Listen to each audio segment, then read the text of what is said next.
Hoje é 28 de agosto de 2019, são 16 horas e 10 minutos. O cronista trabalhou até agora, reserva um tempinho, pequeno é verdade, para tentar analisar o retrato do que houve entre o dia de ontem e a tarde de hoje até as 16h10. Mas isso não impede que o cronista procure descansar um pouquinho conversando com seus visores, com aqueles que o ouvem e, eventualmente, aqueles que o veem. E nessa atividade de congraçamento, o cronista gosta de olhar as suas coisinhas. Certa vez este escriba foi ao escritório, consultório, ateliê de Ivo Pitangui, na praia de Botafogo, no Rio de Janeiro, há muitos e muitos anos. Ivo Pitangui era um pintor muito bom, razoabilíssimo, e tinha um quadro muito bonito na sala de espera. Aquilo impressionou muito, bastante, este cronista.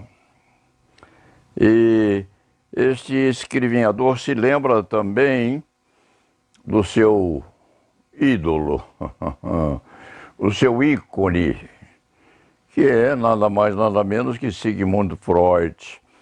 Freud tinha no gabinete dele, que este escrivinhador viu lá na velha Europa, tinha no gabinete muitas miniaturas egipcíacas, em mármore, empresas de animais grandes, algumas autênticas sim, outras quiçá não muito verdadeiras, mas ele as adquiria quando ia ao Egito e foi a verificar as tumbas dos faraós.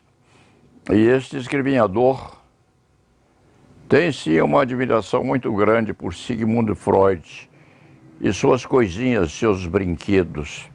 Esta estatueta é com certeza italiana, vem de priscas eras em poder deste advogado criminal. Este Quixote aqui é o preferido pelo Paulo Sérgio. Sério, severo e sempre atento. Isto é um diabolo, com grande probabilidade do século XIX, quiçá.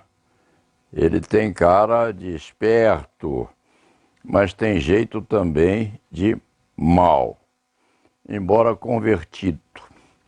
Esse aqui é também muito precioso porque é a imagem lateral do site que este escriba mantém há uns 10 anos.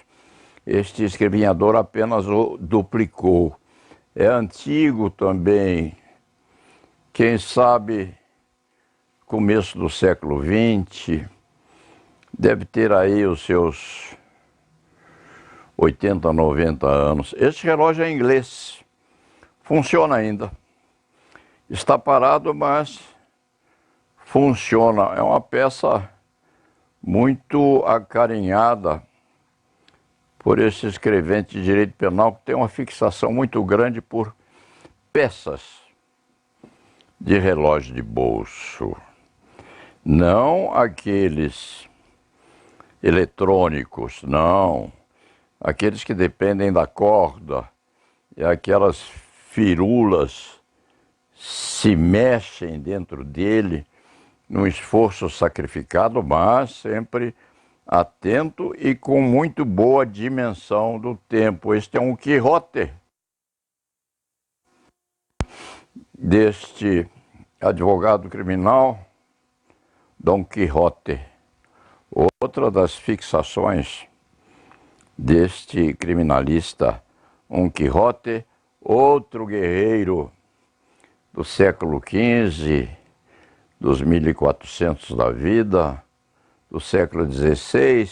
Vejam o rostinho dele como é bonitinho, meio escondido atrás da máscara. Este aqui, que vem vindo aqui, é um negro da Etiópia, quiçá, que veio de presente a este criminalista há muitos anos e fica vigiando para que este advogado criminal antigo não minta aos clientes. É difícil não mentir. Mas aos 84 anos, este advogado, grande maioria das vezes, ser verdadeiro. Esta imagem aqui foi oferecida a este antigo criminalista por Roberto Del Manto, que disse outro dia, meio brincando, que a estatueta e este advogado criminal estão ficando parecidos. Quando os criminalistas ficam antigos, principalmente os criminalistas, eles costumam ficar com menos cabelos, o nariz incomprida. É curioso, mas quase todo intelectual do direito tem nariz comprido e é meio calvo. Sobram ou se salvam muito poucos. Este aqui está numa gesticulação que é quase rotineira na atividade do criminalista, principalmente daqueles que fazem sustentações orais ou pontificam no júri de uma forma ou de outra. Aqui neste canto do gabinete vem uma fotografia muito querida deste antigo criminalista, o piano que ele toca todo dia de manhã, um pouquinho, um dos pianos, aliás, porque há outro aqui, já se deve tê-lo visto. Depois, mais para o lado de cá, uma porcelana de Sèvres, que veio da Europa, nos braços de alguém também muito querido deste criminalista. Veio no avião como se fosse um bebê no colo. É uma preciosidade, com uma característica: a base aqui, esta base é praticamente solta no espaço. Esta com 1,5 metros de altura, e esta também de outro relógio, este moderno, elétrico também, com uma advertência a todos que é verbal. Se alguém encostar com um pouquinho mais de vigor em qualquer deles, eles caem e são destruídos enquanto chegam ao chão. Isto é um comportamento que se diria arriscado, mas a vida do criminalista é esta: nasce, vive, amadurece, faz filhos, casa, tem as suas tragédias, os seus dramas, as suas perspectivas boas, envelhece, vira um ancião e morre, como todos nós nos vamos. Embora Harari, que é um filósofo moderno, esteja a afirmar que logo, logo nós vamos viver uns 150. Quem sabe 150 anos seja demais. Este aqui é um guerreirinho. Este aqui é provavelmente austríaco, porque o engalanamento dele, o saiote, é diferente daqueles outros que o escriba mostrou a vocês. Este relógio aqui, este relógio é uma preciosidade. Este penalista o ganhou, deve ser um dos primeiros relógios elétricos fabricados no mundo. E se pode ver que ele funciona, sim, porque tudo precisa funcionar. Se não funcionar, que se destrua, mas o ser humano deve viver na plenitude como os relógios. Este tem certamente mais de 100 anos. E é elétrico, funcionando razoavelmente bem, como todos aqueles que chegam à idade provecta. Esta imagem aqui foi esculpida por um dos melhores escultores de fim de século, Angelo Taccari. Deixou isto para este escriba. Quem tem uma peça também de Angelo Taccari? Sérgio Marcos de Moraes Pitombo tinha, deixou-a para Antônio Sérgio Pitombo, filho dele. Deve estar engalanando o gabinete do exímio penalista jovem. Este relógio também de bolso é um hebdomas. Funciona 8 dias e funciona muito bem.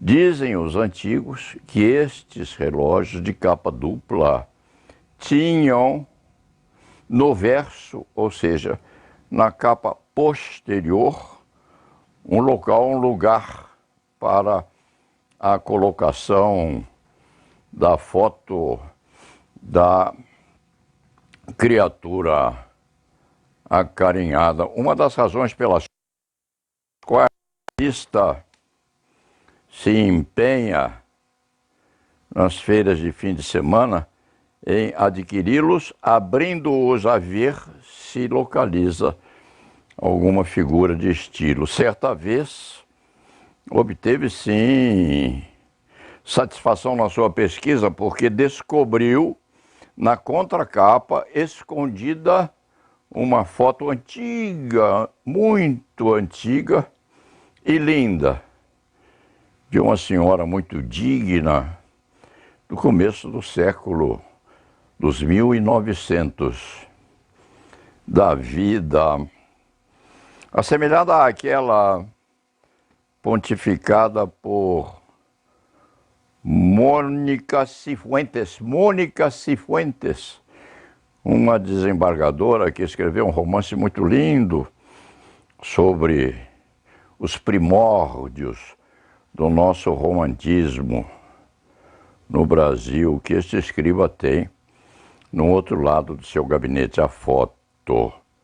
A maneira também de Paula Bayer, procuradora da República, que além de uma excelente representante do Ministério Público, escreve livros de suspense. Já escreveu uns 7 ou 8, foi convidada diversas vezes a uma entrevista no site deste velho criminalista, mas se recusa por discrição, por pundonor, ou porque limitada, quiçá, pela augusta carreira a exercer com brilhantismo. O resto são os livros, mas esta obra aqui, esta tela que este escriba pintou, não é bonita. Não é não. É o retrato de um casal, sim, homem e mulher, mas posto à imagem ou semelhança de todos aqueles que vivem junto neste mundo de Deus. E o resto é resto. Este telefone funciona. Tudo o que nós temos precisa funcionar. Se nós o tirarmos da conjuntura em que se apoia, ele toca, a campainha funciona e ele fala. Se alguém quiser falar com esse escriba, mesmo que seja ocasionalmente, uma alma vinda do outro mundo. Aqui estão 18 moleskines que contêm, contrariamente aos computadores, aquilo que é memorizado por este antigo criminalista todos os dias, todas as manhãs, para que daquilo não se esqueça no correr dos dias. E aqui, por fim, um outro relógio muito antigo que também funciona, deve funcionar. Não é posto a funcionar porque durante as consultas o cliente pode se distrair ou pode desviar a atenção daquilo que seja primordial ao entrecruzamento das defesas necessárias para a sobrevivência de ambos, para a liberdade de um e sobrevivência de outro. E, tocante ao resto, vamos reservar uns poucos minutos para o exame da Folha de São Paulo de hoje, que não pôde ainda ser lida. E vamos lá.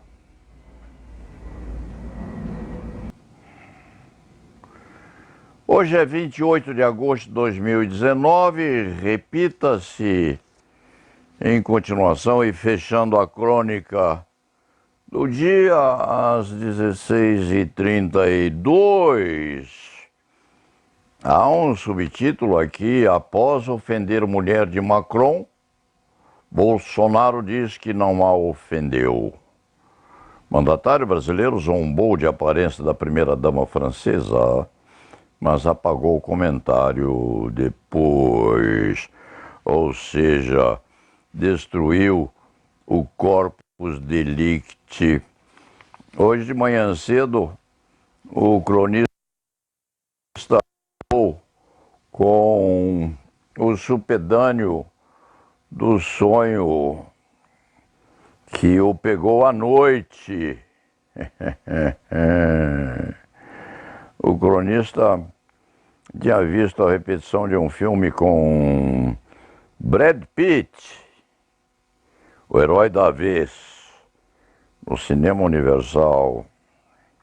Brad Pitt fazendo quem?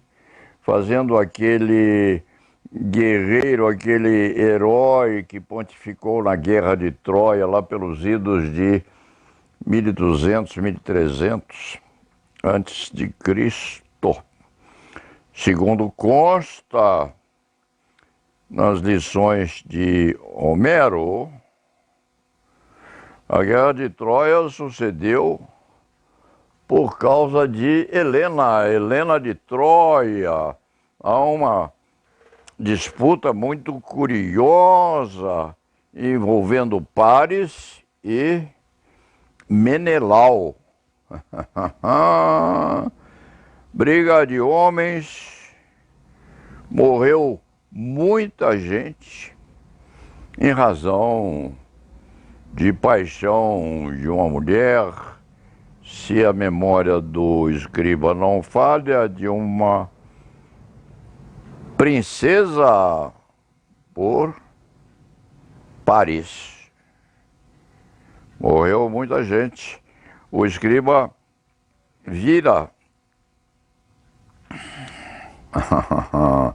a Guerra de Troia poucas horas antes, outra vez com Brad Pitt, participando daquilo com Aquiles. Aquiles, sim, o calcanhar de Aquiles. Leva uma flechada no calcanhar e morre. Ao tempo não havia os antibióticos de hoje, diga-se de passagem, mas isso é importante no sentido de que as mulheres presidem a todas grandes lutas e brigas que a humanidade tem. Há sempre, antes do guerreiro sair à luta, uma mulher na cama. Ou há também sempre, ao lado do caixão do defunto, uma mulher chorando a morte violenta daquele que se foi. Isso funciona desta maneira e não é exceção que haja comentário aqui na Folha: após ofender mulher de Macron, Bolsonaro diz que não a ofendeu. Isso é muito complicado e funciona até mesmo entre os chamados animais primitivos, entre as feras postas à porta das cavernas, nas florestas. Não se brinca com a fêmea do outro. Ainda funciona assim. Aquilo que poderia ser uma simples brincadeira entre dois machos passa a assumir um lugar muito importante, muito relevante quando há mulher por perto. E, para a infelicidade de Bolsonaro, aquela ofensa feita à mulher do presidente da França ressumbrou. Desenvolveu-se ao lado. Quem estava ao lado de Macron? A primeira-dama da França. E, diz Bolsonaro, eu não ofendi ninguém. E agora o presidente dos Estados Unidos da República Brasileira está a exigir antes da oportunidade de aceitar ou não a doação que se faria para o apagamento, o auxílio ao apagamento das labaredas que envolveram parte da Amazônia. Já se vê, há sempre a mulher no meio. Não se diz há sempre a fêmea no meio, porque isto aí começa a soar como um episódio de submissão ou de superioridade de um sexo sobre outro. Não. Há sempre uma mulher por perto. Então, quando dois machos quiserem brigar, mandem as mulheres para a cozinha, ou as façam ir cuidar dos nenéns, ou as mandem ao cinema, ou as façam ir à academia, porque briga de dois homens com as respectivas das proximidades pode resultar, sim, em uma guerra de Troia, como aconteceu em função de Aquiles, Helena, Paris e Menelau. Então, Bolsonaro não é virgem em matéria de mulher. Conhece-as bem, com certeza. E deve saber que não se brinca do outro. Se fosse não um francês razoavelmente elegante, mas um africano potencializado com uma bengala grossa como aquela que o escriba empunha parcialmente o outro, se fosse um e não aquele outro mais elegante e menos acidulado nas pendengas da vida, a situação poderia ser muito pior do que esse incidente internacional. acontecido entre as duas nações. O embaixador do Brasil na França, participando de uma entrevista, foi indagado pelo repórter se aquele conflito entre os dois presidentes poderia ou não resultar em conciliação. E o embaixador respondeu sorrindo, num francês quase perfeito, quase levado à perfeição ortodoxa. Ainda não é tempo disso. Significando que eles vão conflitar durante mais alguns dias, quiçá durante mais um mês. O que resta para o brasileiro, o que resta a nós brasileiros é nos persignarmos, rezando para que os dois parem de brigar como duas crianças grandes e assumam realmente a necessidade de proteger as nossas florestas, que são nossas, sim, não são internacionais. E numa proteção, inclusive, que se estende à pessoa de Trump. Trump está a aplaudir, de uma certa forma, a atitude do presidente da nossa República, mas, para fecho da crônica, nós não devemos nos esquecer de duas coisas. A primeira, quando houver um conflito, cherchez la femme, cherchez la femme. Primeiro se pensa se a mulher está perto, está presente ou sabe das coisas. Depois, então, se parte eventualmente para uma ofensa pessoal. Esta é a primeira premissa, encerrando esta crônica, que deve e precisa ser rápida. A segunda premissa, há um filme também famoso, cujo nome este cronista não recorda, neste encerramento, neste quase fim de tarde, em que a carcereira de um presídio diz a um interlocutor: se tu faz para mama, mama faz para tu. Mama no caso é Trump. Trump abraça o presidente da República, espera a recíproca, espera a base de Alcântara. Aquilo é um pingente dourado no pescoço do Brasil, esperando que alguém queira levá-lo ou recebê-lo de presente. Trump abraça Bolsonaro, sim, mas vai querer a base de Alcântara. E lá, com certeza, nós vamos brigar com muita seriedade. Nós, brasileiros, vigilantes.